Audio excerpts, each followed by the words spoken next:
Welcome to my whaley awesome class. I hope you guys enjoyed the video greeting movie this morning and that you liked the daily discovery and you're thinking about what your favorite chip is. You guys all know mine, Doritos.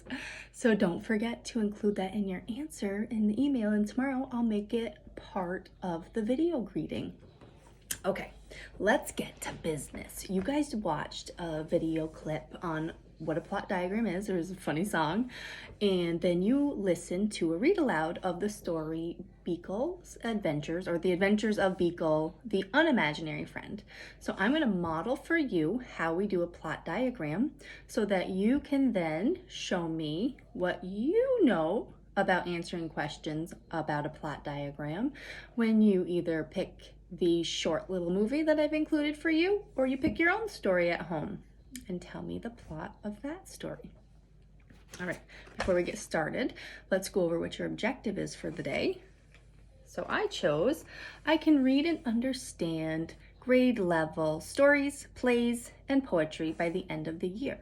So we're going to demonstrate that we can understand stories by answering questions about a plot diagram. Now, you might be thinking, Mrs. Scott, I am not doing that plot diagram. That is too much work. Okay, all right, bear with me. Give it a try. I will give you another option to demonstrate your understanding after I show you the plot diagram. All right, let's get started. So when you watched the video, it showed you a mountain of the plot diagram, and it started with the introduction, kind of walking to the mountain. So this part tells you who the characters are and where the story is taking place, or what's the setting. So here's what I wrote about Beekle.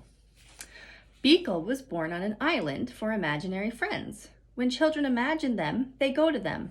No one ever seems to imagine Beekle. So Beekle's kind of the main character in this story until the very end, and he starts on an island. Not a real island, right? Okay, this isn't cooperating with me. All right. So after the introduction, we go to the rising action, and that's when we start to go up the mountain.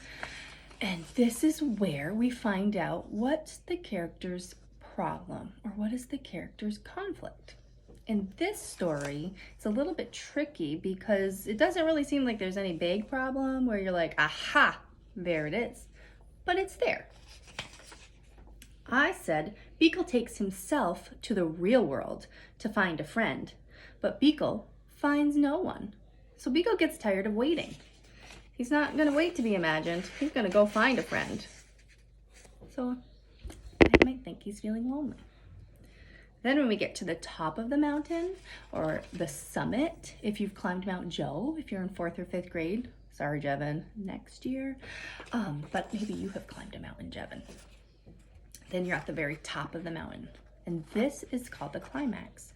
And this is where the character has to face the problem. So in this story, what is Beekle doing to face the problem? And it's kind of tricky because he doesn't really seem to do anything because someone comes to him. So here's what I wrote for the climax of this story. Beekle was sad, lonely, and losing hope when a girl found him, and Beekle felt just right about her. Now, I used some specific text evidence in this climax. I said Beekle felt just right about her. Those are words from the story. So sometimes it's important when you're reading the story that you put text evidence to support your understanding, right? We talk about that a lot with our race strategy when we do our tests. Now we're at the top of the mountain and we're going to start to go down. That means we've faced the problem, and so now we're going to be solving the problem, and hopefully things will be okay. So this is called the falling action. We're not actually going to fall down the mountain, right? We walk safely down it, but it's called the falling action because things are going down. I said Beekle felt funny because he never had a friend before. But then he felt like he knew her forever. I'm just gonna try to make it easier for me to sit in. So we've done our introduction, talked about the characters and setting. We've done the rising action. We have identified the character's problem. We've gotten to the climax where the characters had to face the problem. And then the falling action is what are the characters doing to solve the conflict? And he's getting to know his new friend. That's how he's solving the problem. All right, then we get to the last one. The resolutions, kind of when you're done the climb and you're walking back to your car, right? It's a way to think about it. And this is how the characters are feeling now the problem is solved. Usually this is where they say, and they lived happily ever after. Or you're like, wait, that's the end? They've got to give me more, right? And then you're hoping that the author writes another story so you can figure out what the characters do. In this story, the resolution is happy ending. And I said Beekle and Alice is the name of the girl that finds him, have lots of adventures, and Beekle has his forever friend.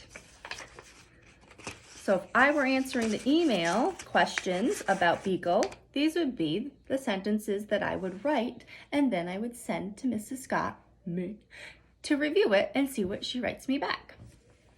If you're still feeling like, I can't do that. I can't.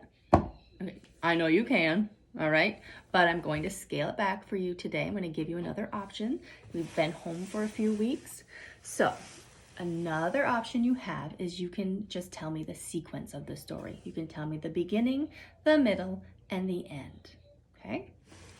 So if I am answering this option from your choice board, I'm going to write next to beginning, first, notice I'm using a sequence word. First, Beekle is born on an island. He waits, but no child imagines him. Okay, then in the middle of the story. Next, another sequence word. Beekle leaves and goes to the real world to find a friend, but he is lonely. And then at the end of the story, I said Alice. That doesn't sound like a sequence word to start. Who can guess the sequence word? Whisper it into your hand. Let it go. I can't hear you. Okay, it's last. I hope you said last. Last, Alice finds Beekle. They become friends and go on happy adventures. So you can choose this option in the email reply to the story that you choose of your own, or the little video clip that I've attached in the Word document that you've opened. All right, so let's go over your objective. Your objective is to read and understand grade level stories, plays, and poetry by the end of the year.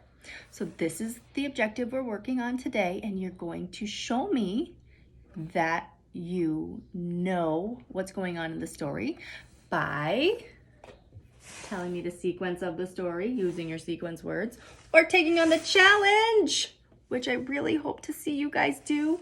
And you're going to answer the questions following the plot diagram. Where am I?